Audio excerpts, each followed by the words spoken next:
कंगना राणावत बनाम महाराष्ट्र सरकार, कंगना राणावत बनाम शिवसेना और कंगना राणावत बनाम संजय राउत। पिछले कई दिनों से यह लड़ाई हमको सोशल मीडिया पे दिखाई दे रही है और अब कंगना राणावत ने सीधे चैलेंज किया है कि 9 सितंबर को वो मुंबई आएगी, कोई रोक सके तो रोक ले। उसके साथ साथ कंगना को अब केंद्र सरकार ने सुरक्षा मुहैया कराई है, लेकिन अब महाराष्ट्र सरकार क्या बैकफुट पर है, उस पर बात करने के लिए हमारे साथ शिवसेना के नेता और सांसद संजय राउत खुद मौजूद है। संजय जी, जिस तरीके से यह मामला शुरू हुआ है और आज वाई कैटेगरी सुरक्षा कंगना राणावत को दी गई है, कहा यह जा रहा है कि महाराष्ट्र सरकार सुरक्षा नहीं दे पाई, इसके लिए केंद्र सरकार को सुरक्षा देनी पड़ रही है। महाराष्ट्र सरकार ने सुरक्षा नहीं दे पाई, ये गलत है, आपका इल्ज़ाम है ये। अगर महाराष्ट्र सरकार किसी की हिफाजत नहीं करती, ये एक्टर तो मुंबई में इतने साल से ये लोग इतने अच्छे तरीके से काम नहीं कर सकते। आपको मालूम है बॉलीवुड में क्या चलता है, कौन से गुण दोष है, सब मालूम है। सिर्फ मुंबई पुलिस में फिर एक बार गवर्नमेंट ऑफ महाराष्ट्र, उनकी वजह से ही आज यहाँ का फिल्म इंडस्ट्री सुरक्षित है। एक ज़माने में पूरा अंडरवर्ल्ड अंदर घुस गया था, अंडरवर्ल्ड का पैसा आता था, अंडरवर्ल्ड से धमकियाँ आती थी, ये सबको पूरे तरह से साफ कर दिया मुंबई पुलिस ने। कंगना का ये कहना है कि देखिए, मुंबई में उनको धोखा है, देखिए मुंबई में उनको खतरा है। एक व्यक्ति यानी इंडस्ट्री नहीं, मैं इंडस्ट्री की बात नहीं, मैं कंगना की स्पेसिफिक बात, मैं इंडस्ट्री की बात करता हूँ। एक व्यक्ति, चाहे महिला कलाकार हो या चाहे पुरुष कलाकार हो, यानी पूरी इंडस्ट्री नहीं है, यानी मुंबई नहीं है।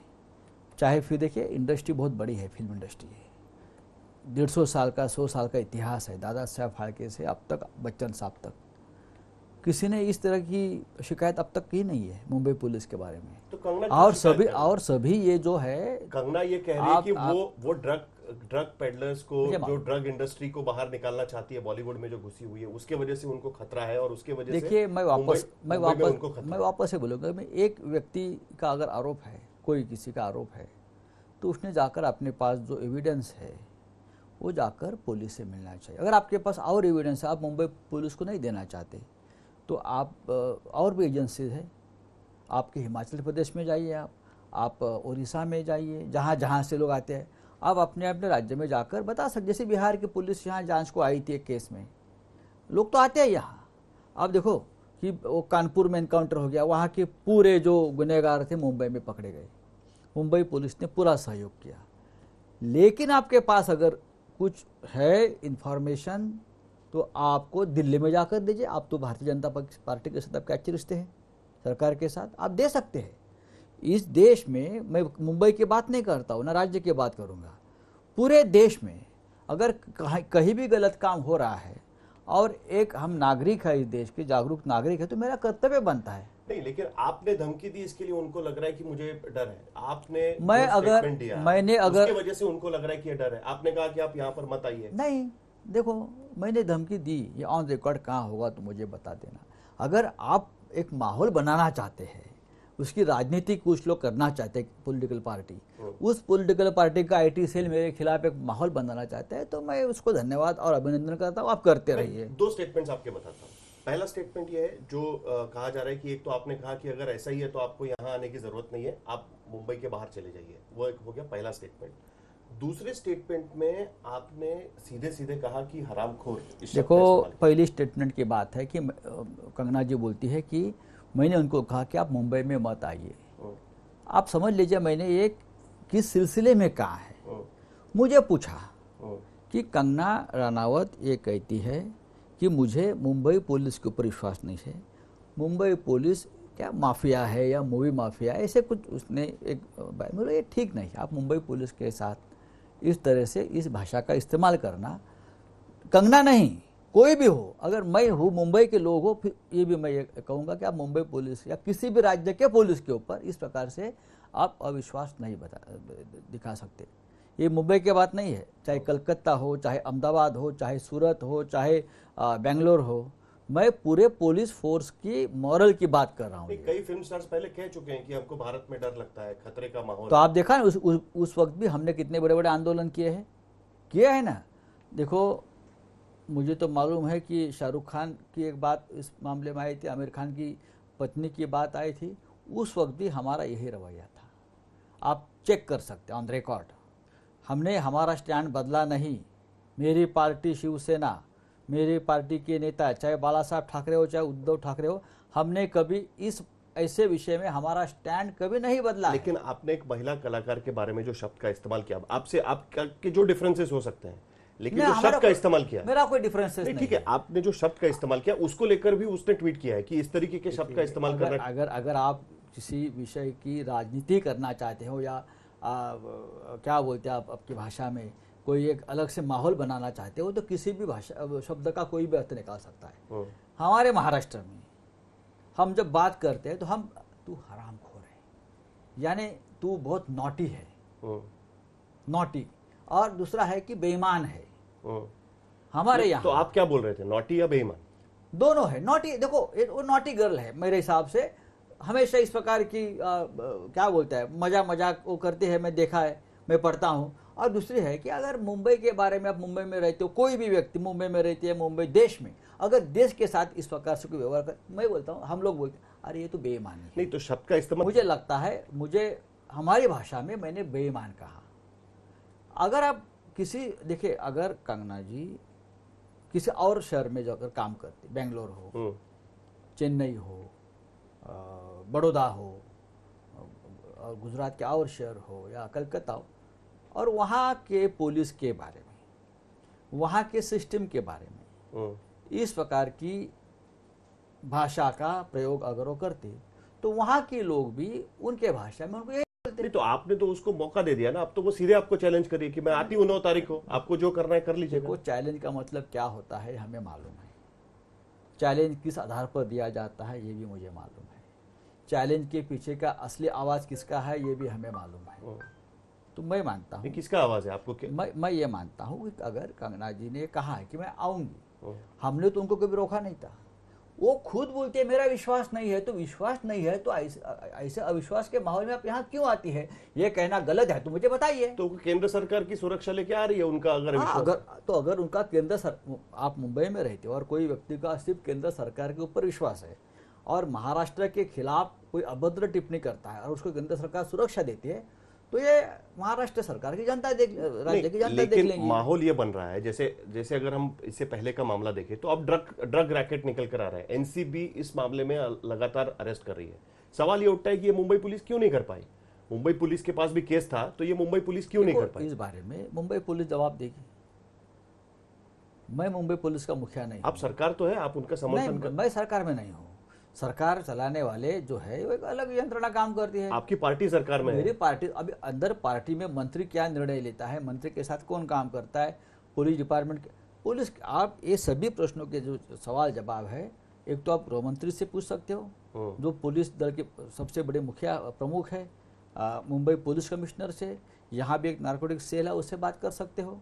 मेरे हिसाब से मुंबई पुलिस इस देश की बेस्ट पुलिस है और मुंबई पुलिस की अगर गलती है तो किसी ने सामने आकर दिखाना। एक व्यक्ति बोलती है जोर जोर से कोई भी, इसलिए मुंबई पुलिस नालायक नहीं हो सकती। आज 3 एजेंसियां काम कर रही है, सीबीआई कर रही है, ईडी कर रही है, एनसीबी कर रही है। क्या लगता है आपको किस वजह से ये कर रही है? किसी की इच्छा है, यहाँ किसी अलग विचारधारा की सरकार है, किसी का दुख है, किसी की वेदना हो सकती है ना, लेकिन राजनीति है। मैं मानता हूं अगर ये किया है तो मैं गलत नहीं मानता हूं, मैं ये गलत नहीं मानता हूं।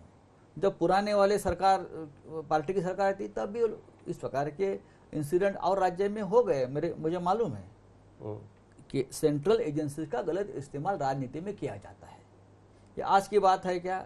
मैं बीजेपी सरकार को दोष नहीं दे रहा हूँ, ये तो 40-50 साल से हम लोग देख रहे हैं, हम राजनीति में हैं, तो मैं दोष नहीं दे रहा हूँ, ये उनका काम है, वो करेंगे।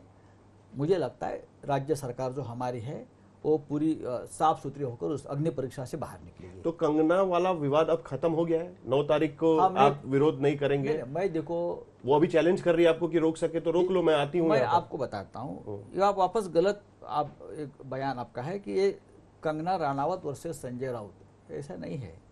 ये महाराष्ट्र की जनता वर्सेस कंगना राणावत हो सकता है, क्योंकि ये मेरी आवाज नहीं अकेले की, मैं पार्टी का एक नेता हूं। ये लोगों की भावना रही जो मैंने व्यक्त की कि अगर आप, मुंबई महाराष्ट्र की राजधानी है, आप महाराष्ट्र की राजधानी के बारे में इस प्रकार का बयान देना अब तो शोभा वो कह नहीं रही है, देता। जय मुंबई जय महाराष्ट्र सब कह रही है वो अभी तो। वो देखो, वो तो बोलना ही पड़ेगा, वो तो बोलना पड़ेगा। आपको यहाँ सुरक्षा है, सब है, लेकिन आपको यहाँ के लोगों के साथ ही काम करना है ना। आप यहाँ का जो मुंबई का जो पॉपुलेशन है वो आप तो किसी राज्य से आप नहीं लेके आएंगे। 10,000 लोग आपके आसपास बैठेंगे और आप वहाँ बैठेंगे, ये ठीक है। मेरी उस लड़की से, जो महिला कलाकार कंगना से कोई व्यक्तिगत दुश्मनी नहीं हो सकती। इतने कलाकार मुंबई में रहते हैं, कभी हमारा झगड़ा हो गया आपने देखा? कई बार हुआ है शिवसेना और कलाकारों का आप मुझे झगड़ा। बताइए, आप मुझे बताइए, एक उदाहरण दीजिए। दिलीप कुमार के खिलाफ आंदोलन हुआ था। अच्छा, मैं आपको एक एक करके उदाहरण दे सकता हूँ। आंदोलन के कारण समझे। दिलीप कुमार के साथ आंदोलन इसलिए हुआ था कि बाला साहब ठाकुर उस वक्त थे। दिलीप कुमार ने निशाने पाकिस्तान का जो वहाँ का जो सम्मान है वो स्वीकार किया था। बाला साहब का हमारा पाकिस्तान का एक झगड़ा चल रहा है, तो ऐसे में जो इस देश का सबसे बड़ा कलाकार है, चाहे वो पेशावर में उसका जन्म हुआ हो, उसका रिश्ता वहाँ है, निशाने पाकिस्तान का स्वीकार करना ठीक नहीं केंद्र है, सरकार इसलिए झगड़ा हुआ। और बताइए, केंद्र सरकार की सुरक्षा देना, माहौल ऐसा बनता है कि महाराष्ट्र सरकार असहाय है कहीं ना कहीं। नहीं, सुशांत सिंह राजपूत मामले में बिहार पुलिस यहाँ पर आके पूछताछ करना शुरू मैंने किया। कहा कि अगर सीबीआई किसी को की दिया। इच्छा से होता है तो हम रोक नहीं सकते। और जो एक जो सुपर पावर है, जो सेंट्रल पावर है, वो अगर चाहते हैं कि फलाना फलाना स्टेट में हमको जाना है, हम केंद्र की सत्ता को मानते हैं, हम इस देश की डेमोक्रेसी को और ये फेडरल सिस्टम को मानते हैं। हमारे ऊपर एक ऐसी सरकार बैठी है जो हमारे पे नियंत्रण रखता है और हम उस नियंत्रण को मानते हैं। हम प्रधानमंत्री मोदी जी को मानते हैं, हम गृह मंत्री अमित शाह जी को मानते हैं, हम सभी सेंट्रल मिनिस्टर को मानते हैं, हम उसका आदर करते हैं। देखो, ये हमने एक सिस्टम बनाई हमारे संविधान ने, हमको माननी पड़ेगी। नहीं तो आपका ये कहना है कि ये जानबूझकर हो रहा है जो अभी महाराष्ट्र में हो रहा है? ये पहले भी हुआ है, आज नहीं होता है, ये पहले भी हुआ है। शायद अगर वहाँ यहाँ बीजेपी की सरकार होती तो ये नहीं होता। तो क्या 9 तारीख को कंगना आएगी, कुछ नहीं होगा? ये मेरी पार्टी तय करेगी, सरकार तय करेगी। मैं बताता हूँ, सरकार तो किसी को रोक नहीं सकती। अगर किसी को आना है तो कैसे रोक सकती है? आपको मालूम है ना, ये देश एक है। कंगना जी ने बराबर कहा कि मैं कहीं भी जा सकती हूँ। आप कहीं भी जा सकती हो, लेकिन आप कहीं भी जाकर वहाँ के जो भूमिपुत्र है उनके बारे में इस प्रकार से कमेंट नहीं कर सकते। आप जाकर और राज्य में करके देखिए। आप जाइए ना, गुजरात में जाइए, आप बंगाल में जाइए, आप दक्षिण में जाइए, आप ओडिशा में जाइए, आप कर्नाटक में जाइए, आप तेलंगाना में जाइए। आप वहाँ के लोगों का, वहाँ के सिस्टम का सम्मान करना चाहिए। तो अभी अल्पेश ठाकुर कह रहे हैं कि आपका मुंह काला करेंगे अगर आप अहमदाबाद चले गए कभी, तो ये भी उन्होंने क्यों? मेरा क्या संबंध है? मैंने क्या, कंगना के बारे में अगर मुंह काला करना चाहते हैं तो क्या ये पाकिस्तान को जो टिप्पणी की है एक व्यक्ति ने, क्या वो सही मानते? कल वो जाके गुजरात में किसी शहर के बारे में बोलेगी तो आप एक्सेप्ट करेंगे? अल्पेश ठाकुर जी को बताना चाहता हूं, अगर एक व्यक्ति गुजरात में जाकर रहती है और गुजरात के इस प्रकार की टिप्पणी करेंगे तो आप क्या करोगे? मेरा मुंह काला करोगे? जिसका मुंह काला करना चाहिए उसका करिए आप। चलिए ठीक है। संजय राउत अब कह रहे हैं कि उनका कहने का मतलब वो नहीं था जिस तरीके से वो पेश किया गया। लेकिन दूसरी तरफ इस पूरे मामले पर अब 9 तारीख को कंगना रनावत बार बार चैलेंज करेगी कि मैं तो आ रही हूं, जो करना है वो आप कर लीजिए। दूसरी तरफ संजय राउत ये कह रहे हैं कि इसका फैसला पार्टी करेगी, सरकार तय करेगी। हालांकि कोई भी कहीं भी जा सकता है, ये बात भी संजय राउत मान रहे हैं। अब इसका पार्ट 2 क्या होगा वो 9 सितंबर को पता चलेगा।